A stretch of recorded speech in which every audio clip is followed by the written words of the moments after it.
Señores presidente y senador, bienvenido a SoyAutónomo.tv. Bueno, muchísimas gracias a ustedes y me complace mucho estar con ustedes y haber estado esta mañana aquí en el auditorio de la universidad. El Centro Democrático definió ayer que se la jugará por el no en el plebiscito. ¿Con esta visita a Bucaramanga arranca formalmente esa campaña? Nosotros hemos estado desde 2012 haciéndole unas observaciones críticas a temas de La Habana que nos parece que el gobierno y la FARC han publicado como acordados y que nos parece que le hacen daño al país. Hemos sido muy puntuales en eso, creemos que la impunidad total genera más violencia, que no hay por qué darle elegibilidad a los máximos responsables de delitos atroces, que tienen que entregar el dinero para reparar a las víctimas. Nos parece grave que se negocie la agenda nacional con ellos. Esto lo hemos venido repitiendo una y otra vez y el gobierno ha sido siempre, con estos argumentos nuestros, oídos sordos. A lo largo de estos meses ha habido una discusión en el partido, si el no o la abstención. Pero mire lo que ha pasado, tanto el gobierno, las mayorías del Congreso, la Corte Constitucional y el Consejo Electoral dijeron que no hay espacio para publicidad institucional en la abstención y que no hay casilla para el voto en blanco. Esto le están haciendo un daño a la democracia, porque quieren estimular a los ciudadanos a votar a partir de quitarles la eficacia de garantías como es la abstención y el voto en blanco. Entonces a nosotros, por razones de compromiso con la patria, por la reacción del coraje en favor de la democracia, nos toca estimular el no al plebiscito, que es una manera de decirle sí a la paz. Porque la aprobación del plebiscito nos lleva a nosotros a una paz inestable, a la paz de entregarle el país a la FARC. El no puede ayudar a reorientar los acuerdos. Presidente, si gana el no, ¿cómo es eso de que se podrían entonces hacer enmiendas a esos acuerdos? De la siguiente manera, es una señal clara de que el país, sería una señal clara de que la mayoría de la opinión pública, que todos quieren la paz, no quiere esos acuerdos. Entonces, ellos lo tendrían que interpretar como un mandato de opinión para reorientar los acuerdos. ¿Nosotros qué decimos? Si gana el no, no acaben el diálogo, no levanten la mesa, reorienten el diálogo, denle garantías a la nación, que la FARC concentrada cumpla un cese de todas las actividades criminales, que no lo ha hecho. Lo que ha hecho es crecer el narcotráfico, la extorsión, y también que le den garantías a la FARC. Que si cumple nada, les den garantías. Y que mientras tanto siga el diálogo y que el país se concentre a resolver problemas que tenemos hoy con este grave deterioro de la economía. Y por el contrario, si gana el sí, ¿ustedes respetarán la legitimidad del resultado? Si gana el sí, la política sigue. Nosotros en cualquier circunstancia seguiremos luchando para que este país no se lo entreguen a la FARC contra esa impunidad. Después vendrá el proceso electoral del 2018, donde con la ayuda de Dios estaremos en la lucha. Déjeme decirle lo siguiente, para nosotros la actitud por la patria es lo mismo en los términos del poeta, en la oquedad o en el pináculo. La lucha la haremos desde el no o desde la adversidad. En un mensaje suyo en Twitter define este proceso como un plebiscito a la brava, entre otras cosas porque el gobierno obliga a los funcionarios a hacer campaña por el sí, porque los empresarios le temen a una persecución de la DIAN y las FARC hacen su pedagogía de la paz con armas. ¿Cómo es eso? Como lo acaba de leer en mi Twitter, pero le agrego otras cosas. Por ejemplo, a equipos profesionales de fútbol el gobierno les ha mandado la razón que tienen que ponerse a favor del sí y los atemorizan. Uno dice, pero ¿por qué dejen que el fútbol sea fútbol y que se mantenga por fuera de estas discrepancias? Y el gobierno, por ejemplo, negó la publicidad en la Cámara, que hubiera recursos para la publicidad del no del sí. Entonces el no se quedó sin publicidad oficial, pero el sí tiene toda la plata del gobierno, la maquinaria, la presión a los empresarios, el temor que inspira la DIAN, etc. Por eso hemos dicho que es una competencia dura, de presagio difícil, pero hay que darla con coraje. ¿Sabe cuál es el problema de Venezuela? No la oposición de hoy, que es muy valerosa, fue la falta de oposición a tiempo. Diferentes sectores de la opinión pública han dicho que una paz sin Uribe sería una paz incompleta. ¿En algún momento usted coincidió con una eventual participación suya si se revisaban los acuerdos sobre justicia especial para la paz y la participación política de los comandantes guerrilleros? ¿Son irreconciliables esos puntos? No, mire, eso hace parte de las observaciones que nosotros nos hemos dicho. Con nuestro compañero senador Alfredo Rangel se empezó a trabajar el conjunto de observaciones con las cuales reaccionamos a los primeros acuerdos, que fueron más de 60. Por ejemplo, ¿cómo así? A mí me tocó extraditar casi 1.200 personas por narcotráfico. Y ahora la FARC, el mayor cartel de cocaína del mundo, sus máximos responsables no van a ser extraditados ni vienen a la cárcel en Colombia, así sea para sentencias cortas, y los eligen. O lo que veía yo esta mañana en Bucaramanga, pónganme cuidado a esto.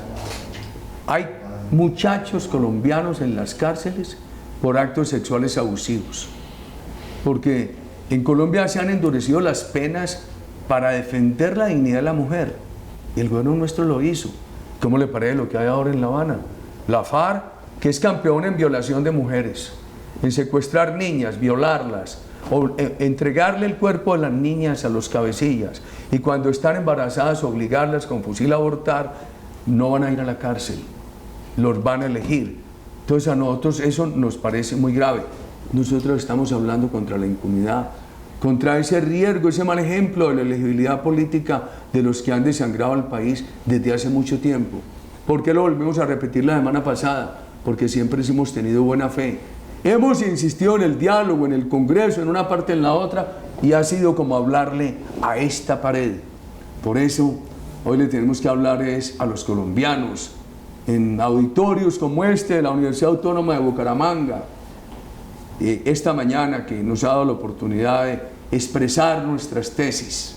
En su discurso de ayer dijo, abro comillas, para este viaje tenemos que curarnos la costumbre de dormir para no tener la peste de los 56 años del castrismo o los 16 del chavismo, que se han sentido más extensos que los 100 años de soledad, cierro comillas. ¿Es en serio que si gana el sí estaríamos condenados los colombianos al castrochavismo?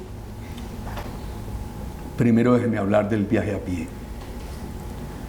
y de la peste y de cómo curar la peste, el insomnio. Nosotros hemos venido en una tarea argumental complementada con acciones políticas. Miles de colombianos marcharon, y aquí en Bucaramanga sí que fue importante el 2 de abril. Pero colombianos del Centro Democrático, independientes, de otros partidos, personas que están preocupadas por el país y que no son propiamente afectas a mis tesis. Esas marchas no produjeron un rasguño en las paredes de las calles colombianas, ni lastimaron el alma de los colombianos. Acabamos de recoger miles de firmas en La Patria, de la misma manera. Y ahora nos proponemos, en la inspiración de la vorágine que recorre todo ese oriente a la patria, o de Fernando González, que recorre en aquel literario bello viaje a pie, por Envigado, por Fredonia, por otros pueblos, parte de mi terruño. En la inspiración de ellos nos proponemos hacer este viaje por Colombia con estas tesis. ¿Por qué curarnos la costumbre de dormir? Por lo siguiente, porque hay que trabajar día y noche. Entonces, ¿de dónde la obtengo? Ay, recordando aquello que leí tantos años, todavía joven, 100 años de soledad, cuando dijeron que para curarse el insomnio tendrían que quitarse la costumbre de dormir. Nosotros, para dar esta batalla, no vamos a poder dormir. Tenemos que darla día y noche. Claro que le tenemos miedo al castrochavismo, ¿cómo no? Se ha destruido a Cuba, 56 años, lo que han hecho es empeorar a Cuba. ¿Cómo no le vamos a tener miedo al chavismo? Si mire la destrucción de Venezuela, me dicen, es que Santos no es Castro ni es Chávez. Le creo, pero les abrió el camino. También dijo usted que votar no al ilegítimo plebiscito es decirle sí a la paz. Eso permite reorientar el diálogo, darle garantías a la nación entera y también a las FARC. Unas FARC concentradas. De las 11 páginas de su discurso de anoche, solo en esas líneas abre una ventana hacia una eventual consideración de acuerdo con este grupo guerrillero. ¿Eso se traduciría en un sometimiento del grupo guerrillero para que el acuerdo de paz sea legítimo? Mire, se lo contesté al principio, se lo repito. Déjeme hablar en primera persona. Yo tengo 64 años, soy abuelo. Yo quiero para las nuevas generaciones de colombianos lo que quiero para mis hijos y para mis nietos, que vivan en un país en paz, con empresa privada, con educación, con transparencia. No quiero que vivan en Cuba, ni en la Venezuela, que ha sufrido tanto, ni en los sueños de la FARC y del terrorismo. Nosotros queremos la paz, pero con democracia, con libertades. Y la verdad es esta. Aceptamos. Y nos parece bien que si gana el no, no se levante la mesa. Sigan dialogando. Que le den una garantía a la nación que la FARC no se la ha dado, que suspenda todos los delitos, incluido el narcotráfico, para la cual sería muy útil que se concentre, pero no en corredores de frontera que son paraísos de coca como el Catatumbo, ni en sitios donde extorsionan ingenieros como en Ituango y tienen minería ilegal, que se concentren en zonas que reúnan requisitos de seguridad, que cumplan con el cese de actividades criminales, que tengan garantías, que el país los trate con generosidad, que no es impunidad, y que siga el diálogo, y que el país se pueda dedicar tranquilamente a recuperar su economía, su tejido social, que se han deteriorado bastante. Presidente, en la campaña por el sí también hay un expresidente a la cabeza, César Gaviria, quien anoche dijo que votar por el no es votar porque la guerra continúe en Colombia, en alusión a su discurso. Dijo además que este es el primer proceso de paz en el mundo que no conlleva impunidad y subrayó que la idea de que las FARC sigan en el negocio del narcotráfico son historias traídas de los cabellos para engañar a la gente. ¿Qué opinión le merece la reacción del expresidente Gaviria? ¿Quién dijo eso? El expresidente César Gaviria. Siguiente pregunta. ¿Santos resultó ser un traidor de su clase? Si usted se estrechó las manos con los presidentes Chávez y Correa en la cumbre de la OEA en Santo Domingo luego del bombardeo al campamento de Raúl Reyes, ¿por qué no hacerlo con uno de los ministros más exitosos de su gobierno? Primero,